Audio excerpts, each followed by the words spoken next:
All right, you're live. All right, committee, welcome. It is Friday, the 20th of March, and we are going to review a new draft of 26-0799, draft 2.1, which is the Pay Act. This hit your inboxes a little while ago. Hope you had some time to review. And we are going to kick things off with Legislative Council. Council, how are you?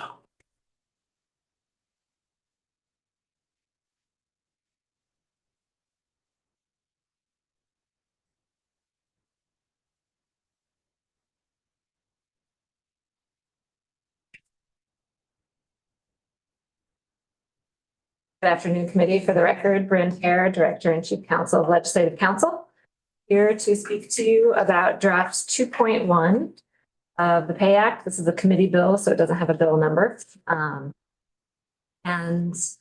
jump right in unless we've got anything you want me to start with.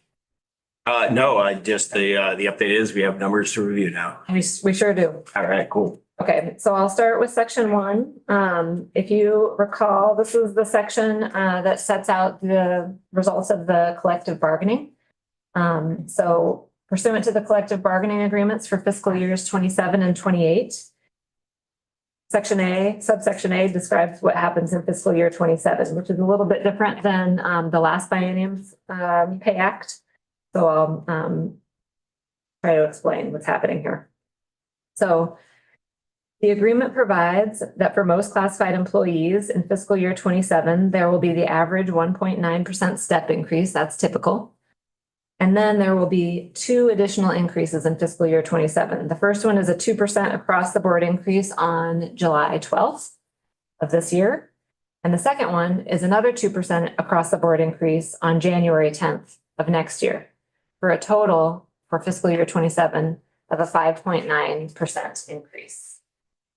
So rather than having just the step increase plus 1 additional increase that usually falls in July, it's split. It's essentially 4% split, 1 in July and 1 in January.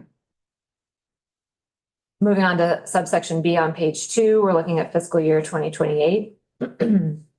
And this act funds the second year of the collective bargaining agreements. And for most classified employees, it provides that in fiscal year 28, an average of a 1.9 step increase and a 3% across the board increase for a total of a 4.9% increase for these employees covered by the collective bargaining agreements in fiscal year 28. Moving on to section 2. This is the section that governs exempt employees. And we talked about this the last time I was here. This section essentially allows the 3 branches of government to extend the provisions of the collective bargaining agreements, those percentages we just talked about, to their employees that are exempt, or in other words, not covered by the collective bargaining agreements, as they deem appropriate and within their budgets. Moving on to section 3. This is the section that governs the exempt agency heads, agency and department heads, deputies, executive assistants. So again, these folks not covered by the CBA. And it extends those same percentages for fiscal year 27 and fiscal year 28. So 5.9% in fiscal year 27, 4.9% in fiscal year 28.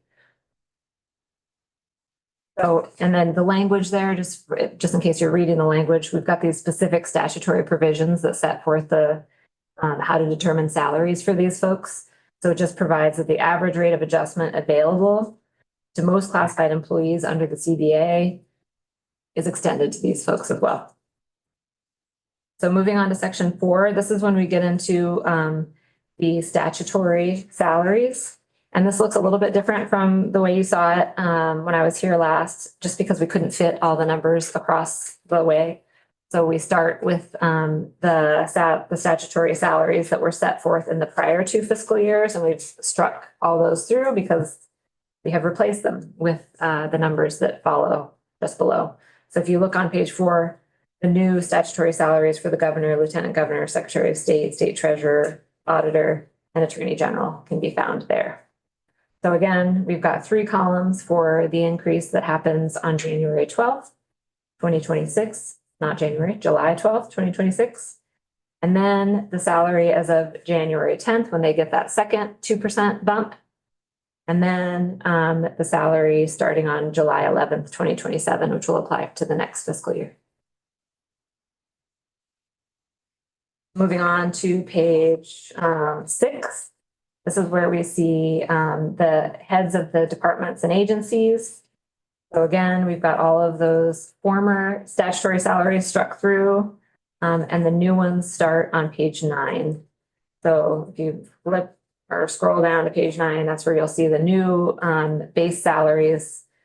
Same thing. First one starts on July 12th, 2026. Then we get another 2% on January 10th. And then we've got our FY28 bump on July 11th of 2027. I'm not going to go through all of these. You can read them and weep.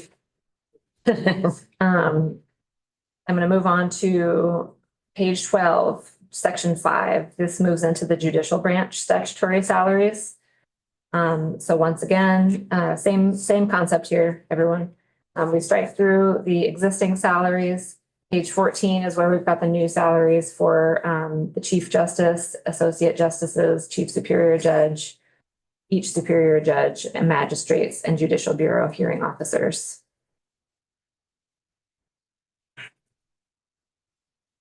Okay.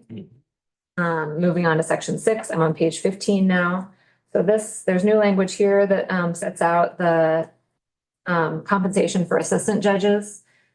So we've got the new daily rate for the assistant judges as $245.82 as of July 12th of 26, $250.74 as of January 10th, 2027, and then the final increase of $263.03 as of July 11th, 2027.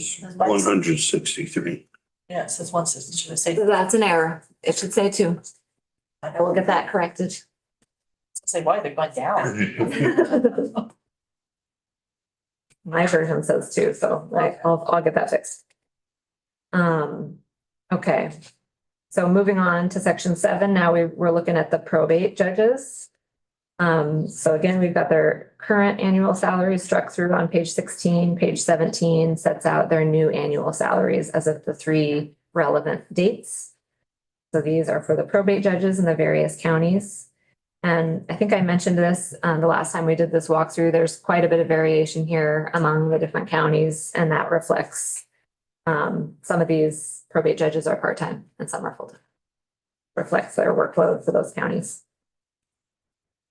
Moving on to section 8. Now we were getting into the sheriff's statutory salaries. So we've got the increases laid out here for the sheriffs of all counties except Chittenden County, $113,902 as of July 12th of this year, bumping up to $116 as of January 10th of next year. And then the third bump for the fiscal year 2028 is $122,873. And then the Chittenden County Sheriff is entitled to a little bit more. Okay. I'm just going to keep cruising. Section 9, I'm on page 19 now. These are the state's attorney's statutory salaries. Once again, you'll see the struck through language and the new language. The new salaries are found on page 20. And once again, you'll see a little bit of variation here, I believe. Actually, no, not so much for the state's attorneys. Okay, so I'm going to move on to the final section, which is the appropriations section. I'm on page 21 now. So this language sets forth all of the appropriations that are necessary to fund these increases. So subsection A deals with the executive branch. So if you turn to page 22, we've got the appropriations for fiscal year 27. The general fund appropriation for fiscal year 27 is $23,918,820 from the general fund. The transportation fund appropriation is $3 million, and that's for the distribution to the Agency of Transportation and Department of Public Safety to fund the increases set forth in those CBAs. And then other funds, this provision just says that the administration shall provide additional spending authority to departments through the existing process of excess receipts to fund these CBAs. And the estimated amount is $27,184,607 from special fund, federal funds, other sources. And then the next language is transfers. That's standard language that authorizes the Secretary of Administration to do some transferring to carry out the purposes of this act. That's standard in all the pay acts.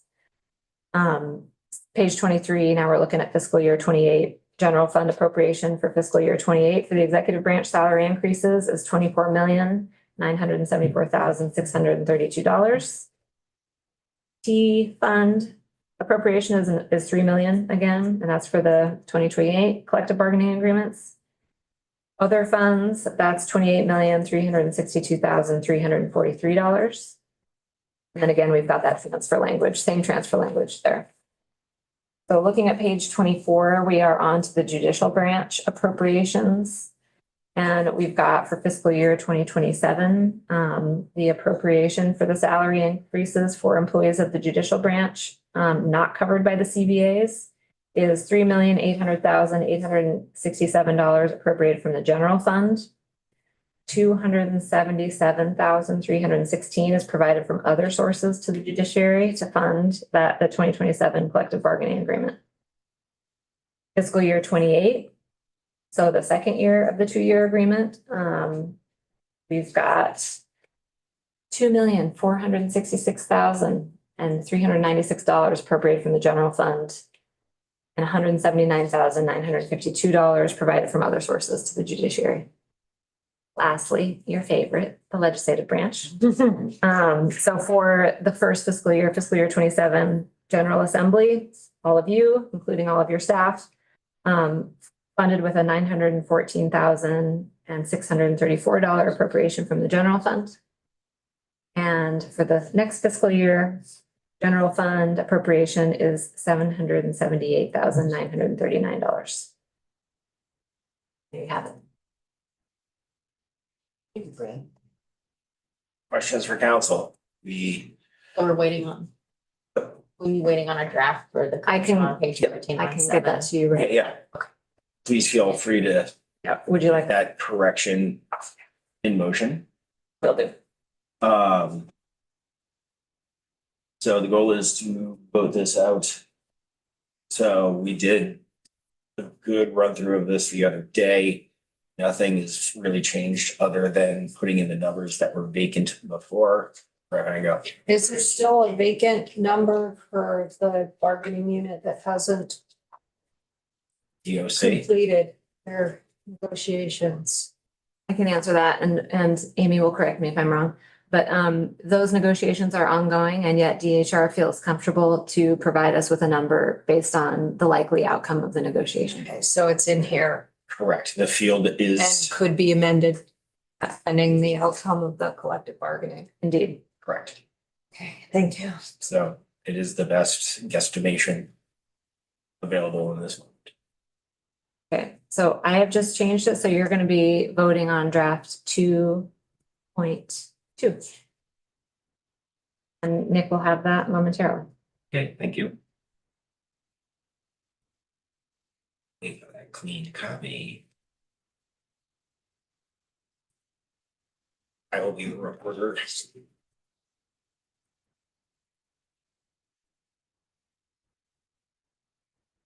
You'll let me know how I can. Yes.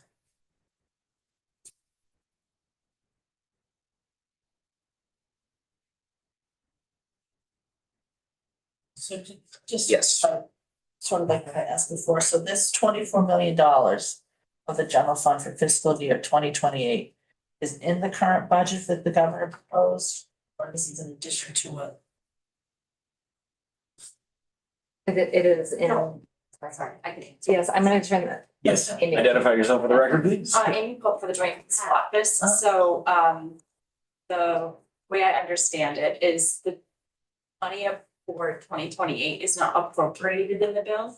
We don't appropriate funds in future years, but for our operating statement, when we are tracking our budget, we do, that's the first thing that sort of comes off the, yes. Okay, yeah, gotcha. So essentially what this is doing is like removing the legislation to have it cover a 2-year period, Yes. but the next fiscal cycle will address that fiscal year for the Pay Act.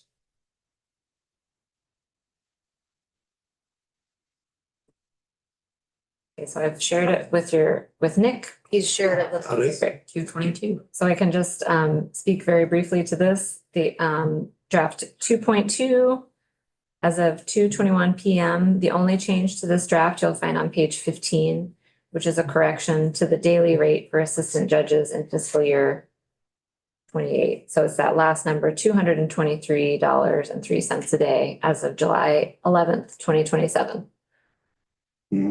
Oh, Nope. 263. 263. Mine still says 160. Oh, does it?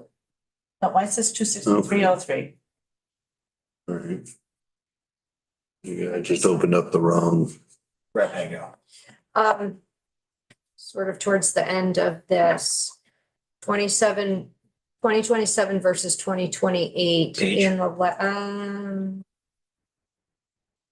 starting on page 24, I guess it Yep, I is. see it. It looks like on lines 13 and 14, there's an amount from the general fund and other sources. And then when you skip down a few lines, and actually go on to the next page, you have two amounts for 2028, and they're quite a bit lower than 2027. Why is that? And that's in, for legislative, no, not legislative, for judicial and something else that I noticed. So also be legislative. I'm sorry, what? Legislative too is. the same. Also, Yeah. so why would 2028 figures be lower than 2027's? So 2027, the total increase is 5.9%. And 2028, the total increase is 4.9%. So it's 1% lower. And I think that accounts for the difference in the total appropriation.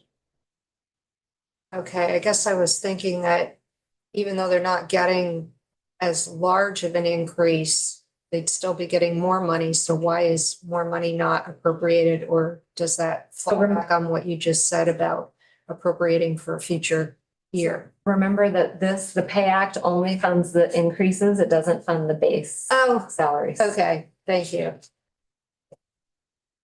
Got it. Weird. Weird. It's funny sometimes. Yeah. It's not as binary as we think it is. Okay, so we are still working from 2.2, correct? Yes. That's what I'm looking at. Okay. Right, but it needs- Everybody another minute for a scan. It needs to be edited again, right? 'Cause it's- No, we're 2.2 is the clean. 2.2 is the thing.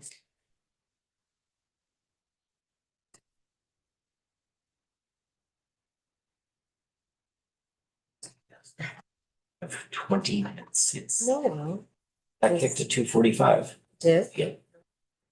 We discussed it at the table. I discussed it with someone that wasn't Lisa. I told you it was gonna bump again, then it bumped again. And I was like, see, it bumped again. Yeah.